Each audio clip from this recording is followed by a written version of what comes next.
संजू बस. वकील साहेब या इकडे इकडे इकडे या. या इकडे या. मी करू सुरुवात का म्हणतो तुम्ही करा की मी करू. करा तुम्ही. हा तुम्ही करा सुरुवात आहे. काल जो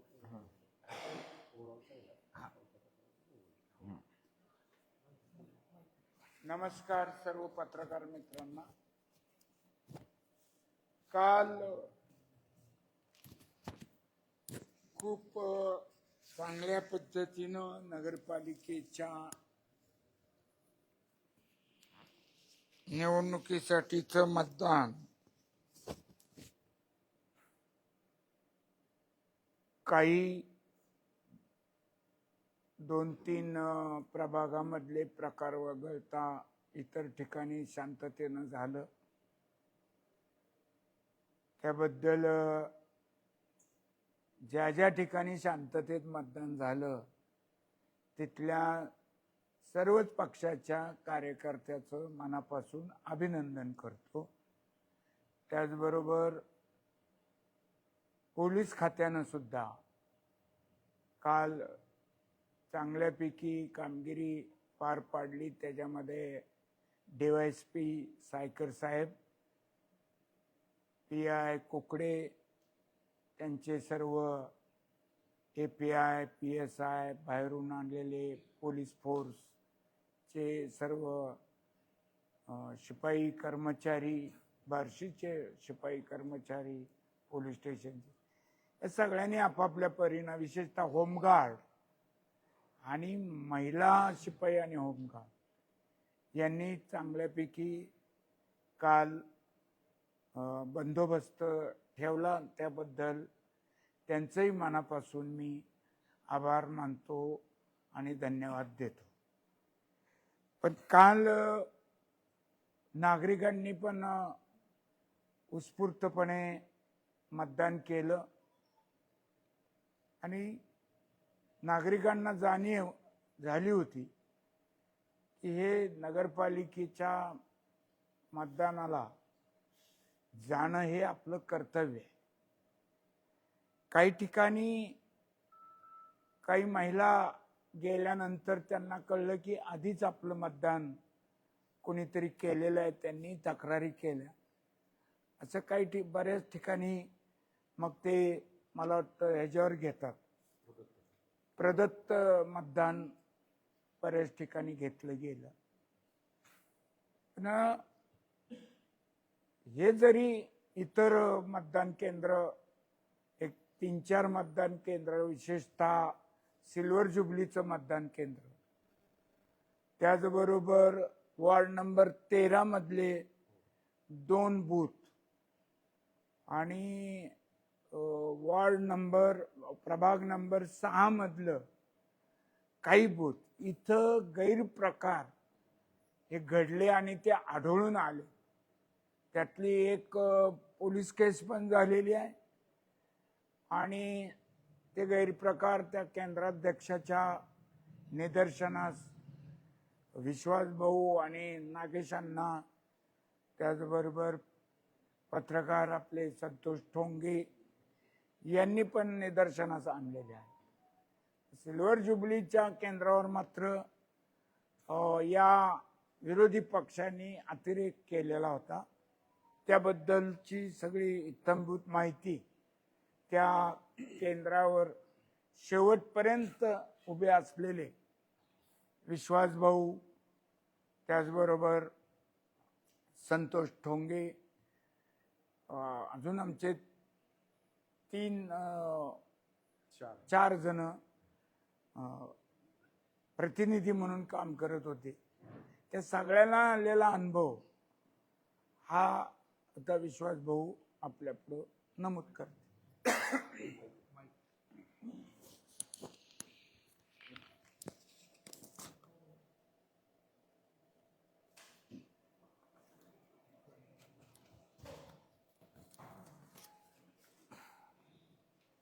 नमस्कार.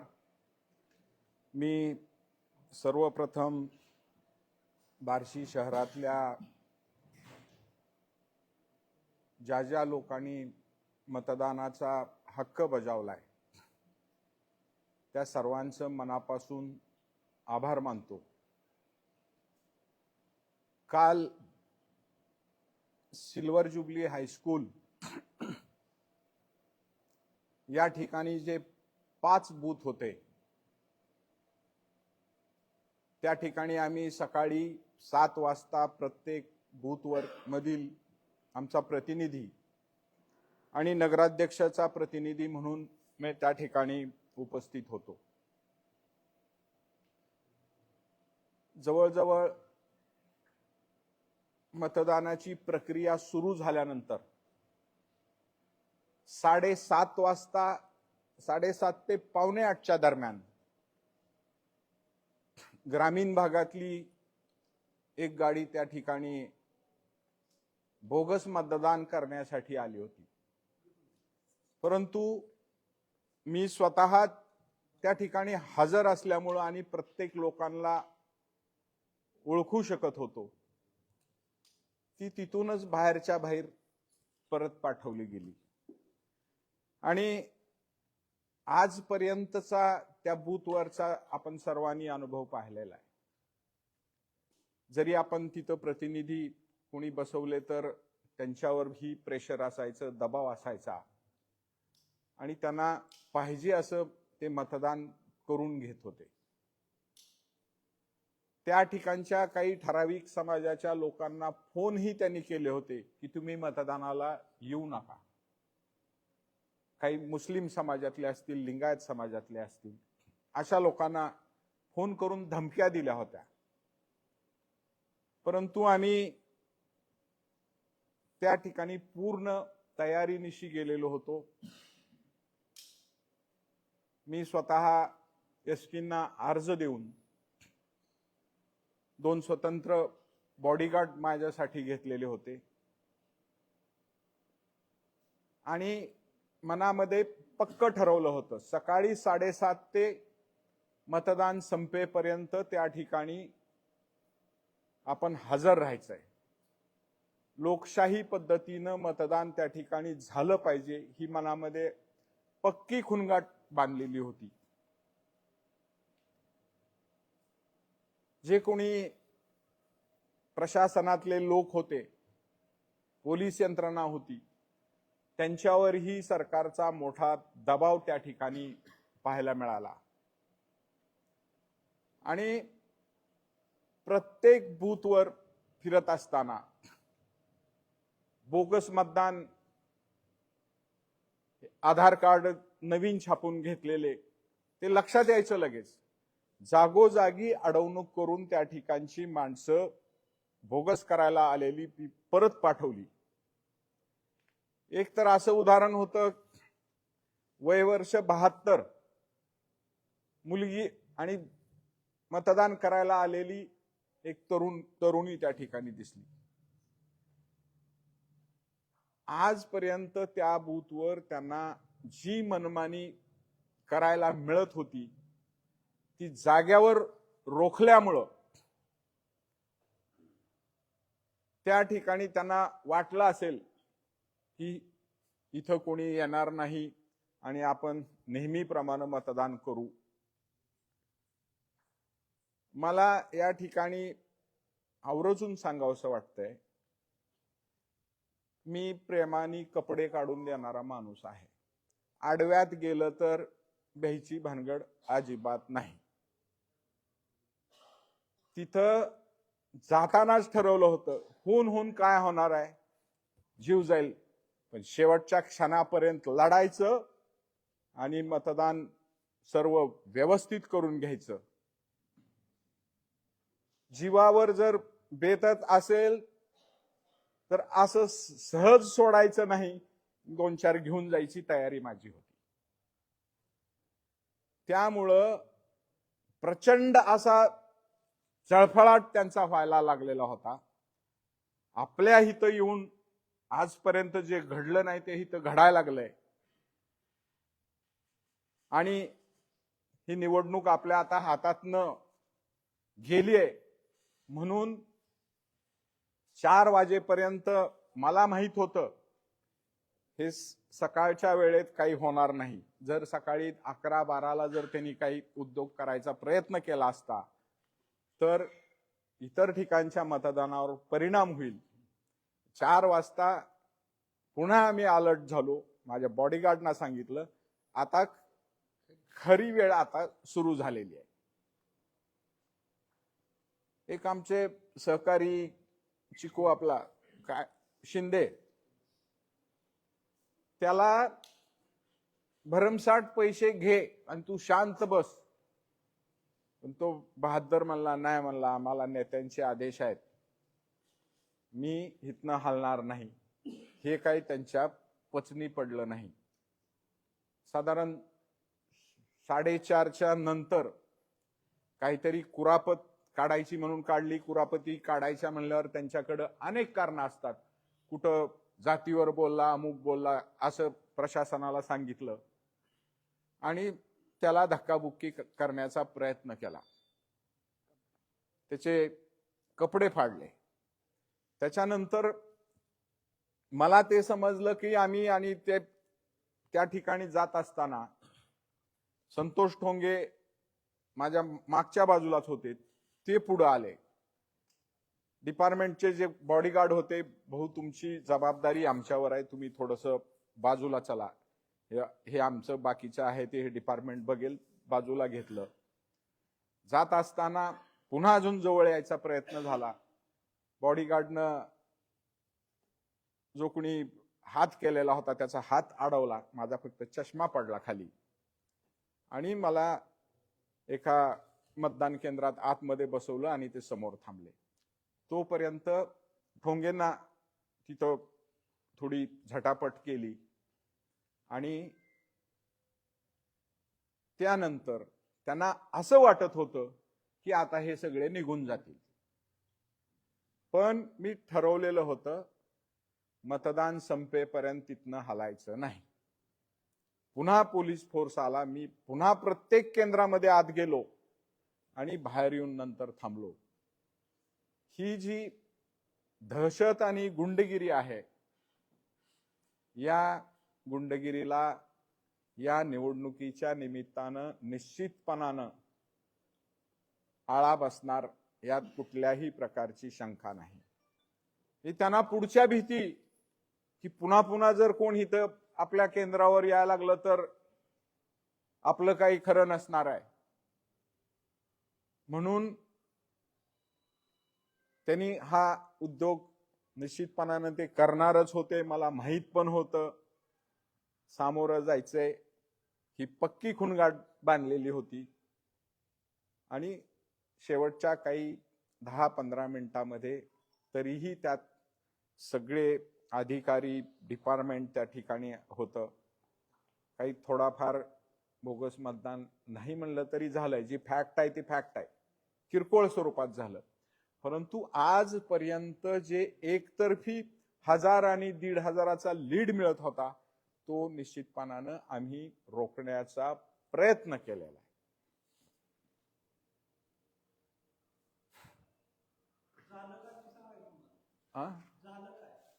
काय झालं म्हणजे जे जे घडलं ते सांगितलं मी आता. हा बोलतो. गोंधळ घालून त्यांना असं वाटलं की हे निघून जातील, परत घेऊन निघून जातील आणि बाहेरची यंत्रणा विस्कळीत होईल. भाऊच्या अंगावर गेले, तिथनं माणसं इकडे येतील. मी म्हणलं कोणी यायचं नाही, मी शेवटपर्यंत तिथंच थांबणार. अगदी आमची यंत्रणा डिस्टर्ब होऊ दिली नाही मी तिथं.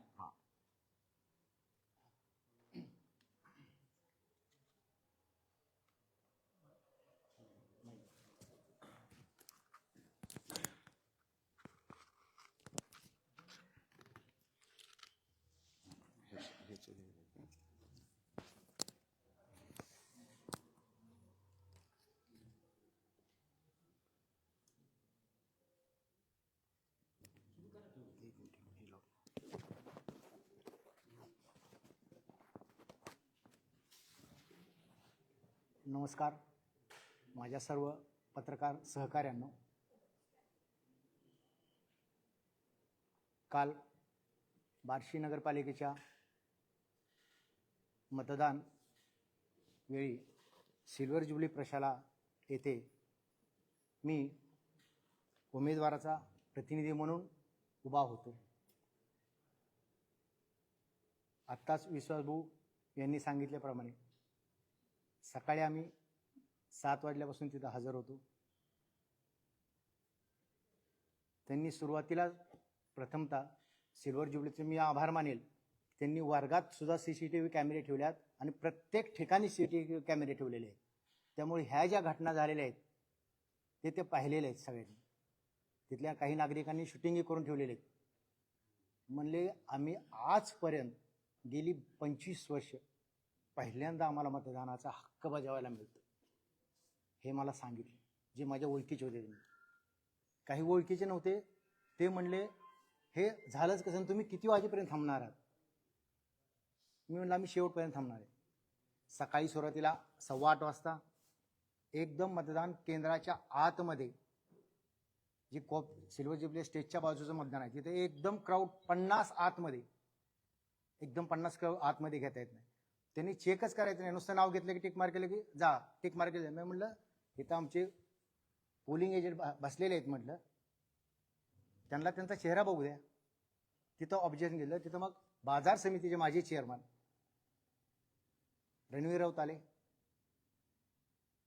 त्यांचं माझं काय संभाषण झालं हे तर कॅमेऱ्यात आहेच, पण मीही सांगतो. काय संबंध आहे तुझा हे काय? मी म्हणलं मी मतदार प्रतिनिधी आहे, तुला बघून घेईल. मी म्हणलं बघून घ्यायच्या आधी म्हटलं तू एकदा तुझ्या वडिलाला विचार बाबा, म्हटलं मी कोण आहे. त्याच्यानंतर तिथं नागू राऊत आले. त्यांनी मला समजून सांगितलं. माजी नगरसेवक पिनू काकडे आले. त्यांनी त्या विचारांनी सहकार्य केलं. त्यांना बाजूला नेलं. ही झाली पहिली घटना. त्यानंतर अशा घटना 2 ते 3 वेळेस घडल्या. मात्र दुपारी शेवट 2:15 वाजता ते माझ्या सिल्वर जुबलीच्या स्टेजच्या डाव्या साईडच्या बूथवर आले, जिथं मी बसलेलो होतो. तिथंही सर्व अधिकाऱ्यासोबत माझी आरेतुरेव झाली. त्याला म्हणलं तू जर इथं बूथमध्ये आला तर एक म्हणलं चुकून आमच्याकडनं बोगस होते तीही होऊ देत नाही म्हटलं. म्हणजे एखाद्या मतदान केंद्रावर एखाद्या महिलेचं वय 70 लागतं चुकून.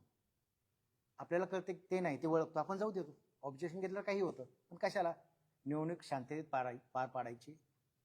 बार्शीचा सुसंस्कृतपणा आपल्याला दाखवून द्यायचा आहे. पण तिथला जो दहशतवाद होता, अतिसंवेदनशील क्षेत्र महाराष्ट्रात क्रमांक 3 वर सिल्वर जुबली प्रशाला आहे हे मी तुम्हाला ठासून सांगतो.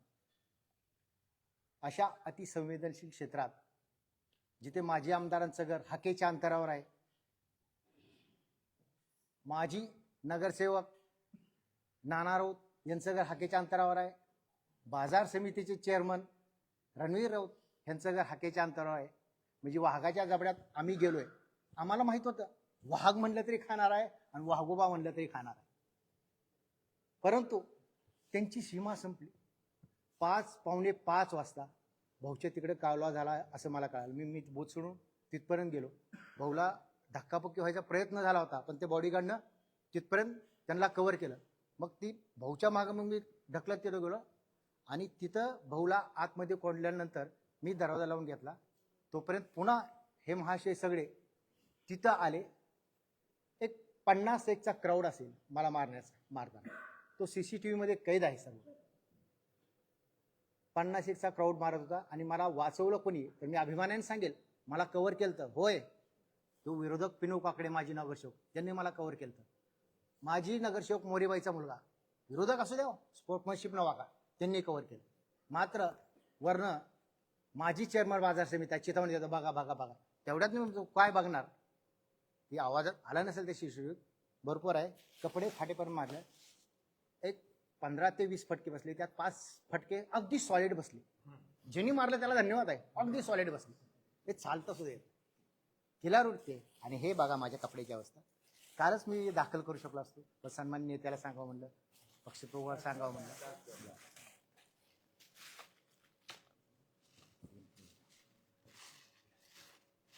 बनेला आणलेलं नाही, बनेला बी रक्त लागलेलं आहे.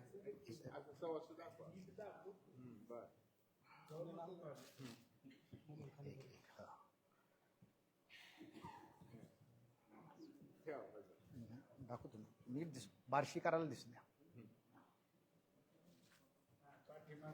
हा पाठीमाग पण आहे, बनेला आहे. बार्शी जी आता अशांत आहे, विधानसभेला त्यांचा पराभव झाला, राजकीय पराभव झाला.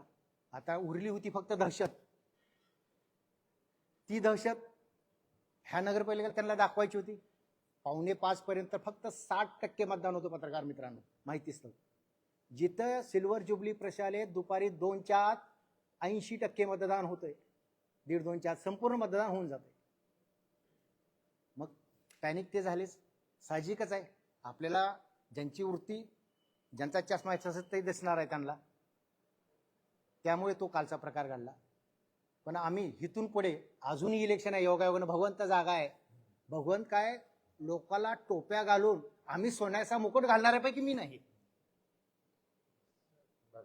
त्यामुळे हा प्रकार आहे. बार्शी जी अशांत आहे, दहशत माजवली आहे. माझ्या बायका, सुना आणि मुलं आणि लेकरं जर सुरक्षित राहायचे असेल तर हा दहशतवाद इथे संपला पाहिजे. पुन्हा काय सर्व बार्शीकर सुज्ञान आहेत. धन्यवाद. जाऊ बाई.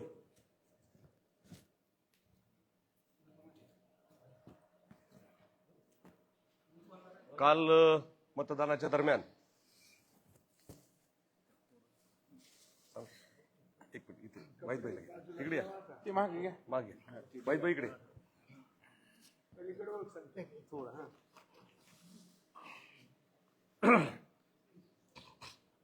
काल प्रभाग क्रमांक 6 मध्ये कुंकुर्ड हायस्कूलच्या मतदान केंद्रावर खोली क्रमांक 2 मध्ये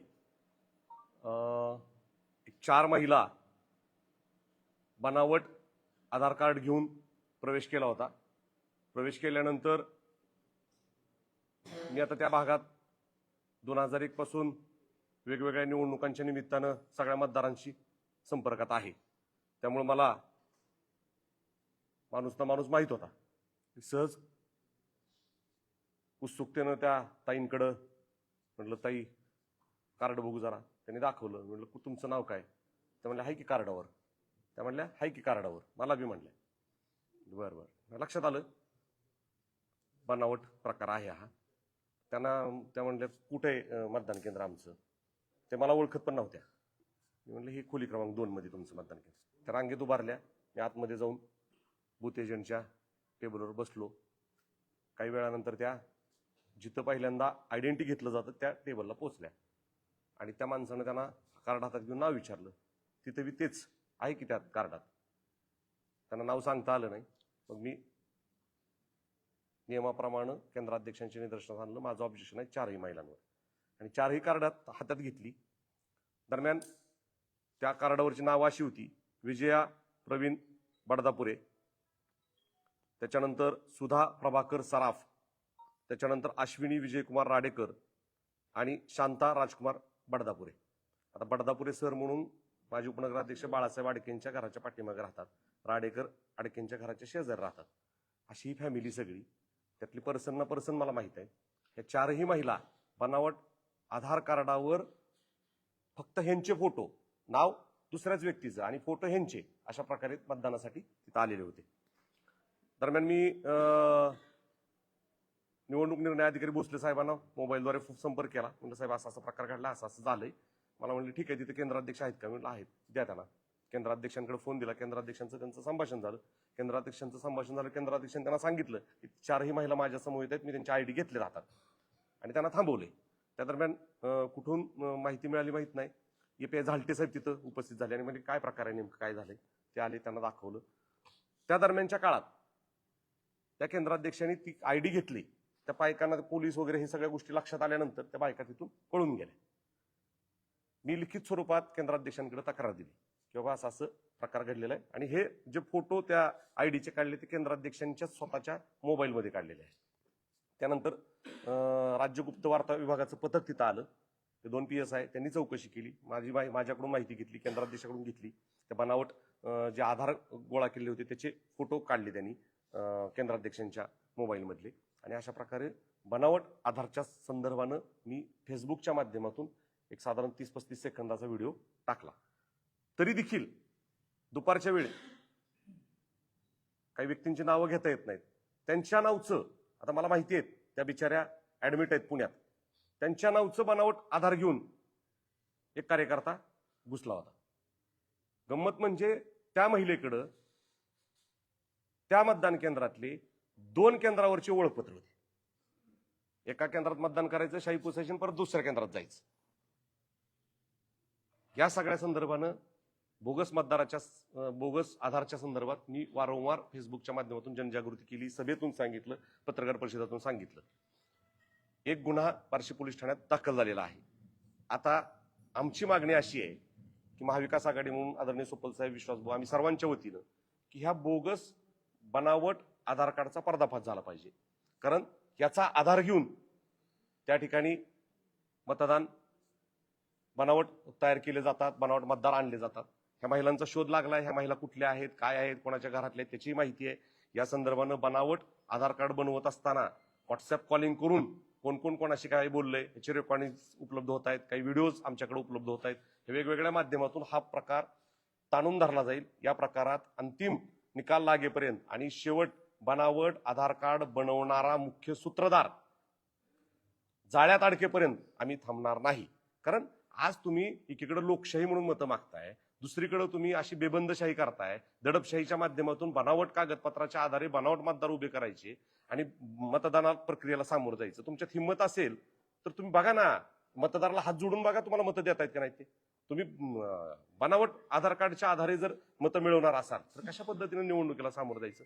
हा प्रकार बार्शीत प्रचलित होता, याचा उहापोह होत नव्हता.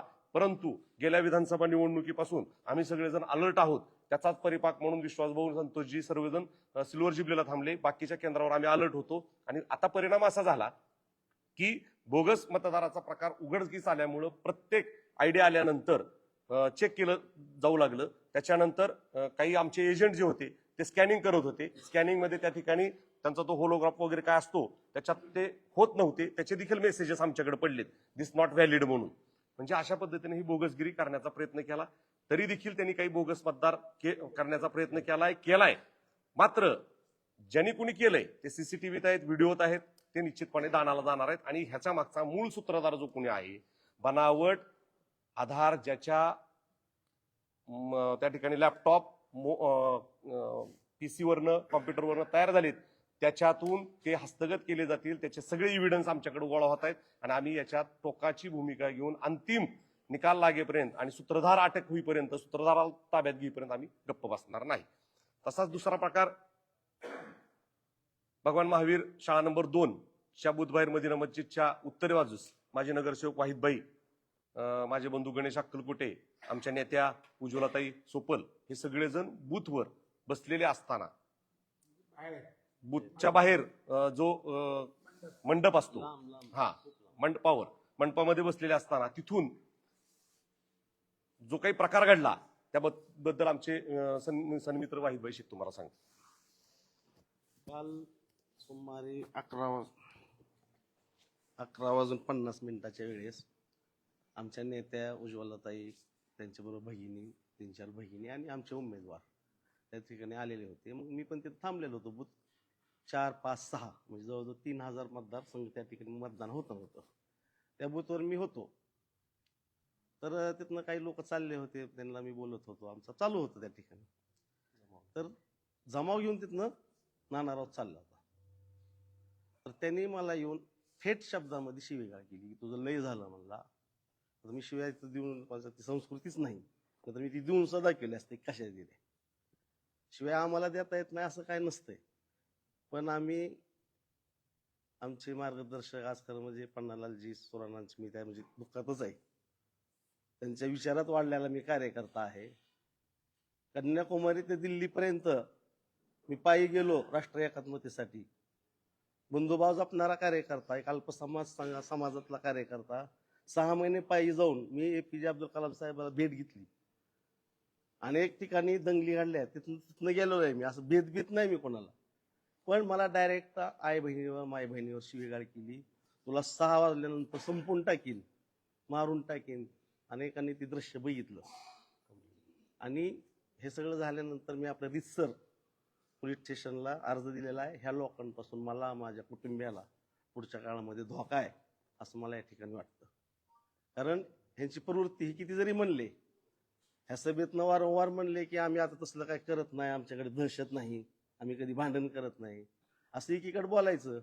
आणि माझ्यासारख्या कार्यकर्त्याला जर तुम्ही बोलत असाल, गेली 25-30 वर्ष मी ह्या बार्शी तालुक्यामध्ये काम करतो, सर्वांना सगळे पत्रकार माझे जवळचे मित्र आहेत, तुम्ही मला बघतायत, मी अत्यंत पुढतिडकीनं काम करणार माणूस आहे आणि एकदा पार्टी धरली म्हणजे पार्टीच.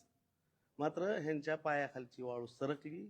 6 नंबर, 8 नंबर, 9 नंबर, 10 नंबर इथं माझं वास्तव्य राहिलेलं आहे. आणि त्या भागामध्ये मी सातत्यानं प्रचारामध्ये मोहीम हातात घेतली होती. त्यामध्ये मी सांगत होतो की मटकेवाले बघा तुम्ही अजून सुद्धा मटकेवाल्याचा तिथं वावर आहे. 6 नंबर मध्ये सुद्धा हा प्रकार होता.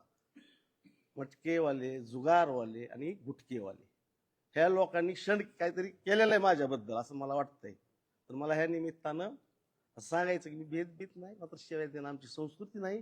वाईट ह्या गोष्टीचं वाटलं की त्या ठिकाणी महिला भगिनी त्या ठिकाणी होत्या, एक जबाबदार घरातली सून त्या ठिकाणी बसलेली आहे आणि त्याच्या देखत अश्लील भाषेमध्ये अगदी हातवारे करून म्हणजे माझ्या तोंडापर्यंत हात आणायचा सुद्धा प्रकार केला. तरी सुद्धा मी स्तब्ध राहिलो. माझ्या बाजूला प्रमोद गोनेकर होते, त्यांनी म्हणले भाई काय जाऊ, म्हणजे चलत असते. पण लोकशाहीमध्ये असं नसतंय. लोकशाहीमध्ये तुम्ही जावा ना लोकांसमोर, आम्ही पण गेलो, तुम्ही पण जावा, चांगल्या पद्धतीनं तुम्ही तुमची मांडणी करू शकता. मात्र ह्यांनी अशा पद्धतीचा दहशत करण्याचा, म्हणजे त्या भागामधला मतदार जो आहे अण्णा, तुम्ही त्या साईडनं लढत होता, मी ह्या साईडनं, त्या भागातला मतदार काहीतरी करून गोंधळ घालून भांडण व्हावं, पोलिसाच्या गाड्या फिराव्या, आम्हाला येत नव्हतं. आम्ही कळलं असतं नाही त्याला गाड्या आल्या असतात, पण आम्हाला उचित नव्हतं, कारण आम्हाला शांततेनं मतदान करून घ्यायचं होतं. कारण आमची घोडदौड ही विजयाकडे चाललेली आहे. त्यामुळं आम्ही आमचा पाय अजिबात घसरू दिला नाही. अनेकांनी हे दृश्य पाहिलं आणि संबंध माझ्या समाजाला सुद्धा ह्या गोष्टीची खंत वाटली. एक शहरातली प्रमुख मशीद, त्या मशिदीच्या कोपऱ्याला अशी घटना घडावी, लोक बोलत नाहीत, याचा अर्थ तुम्ही ती वाईट वागलात नाहीत असं होऊ शकत नाही. आणि मला अतिशय म्हणजे आमचं कुटुंब सुद्धा हादरलं की म्हणले कशासाठी एवढं सगळं, अशी प्रवृत्ती जर वावत असत तुम्ही कशाला या कंध्यात पडता. मात्र मी काय कधी हटणार नाही.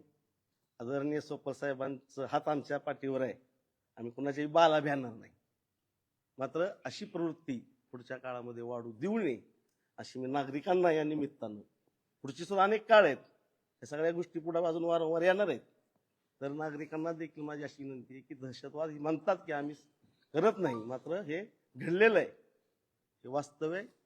आणि मला डिपार्टमेंटच्या माध्यमातून मला आणि माझ्या कुटुंबाला पुढच्या काळात संरक्षण मिळावं. आणि जर मला काय झालं तर त्याला हे राऊत कुटुंबीय, कारण विजय नाना राऊत ह्या ग्रस्तानं थेट माझ्याशी असं केलेलं वागणूक दिलेली, असं नाही ना,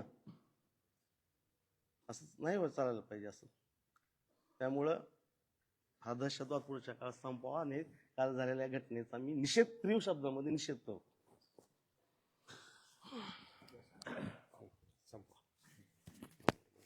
मी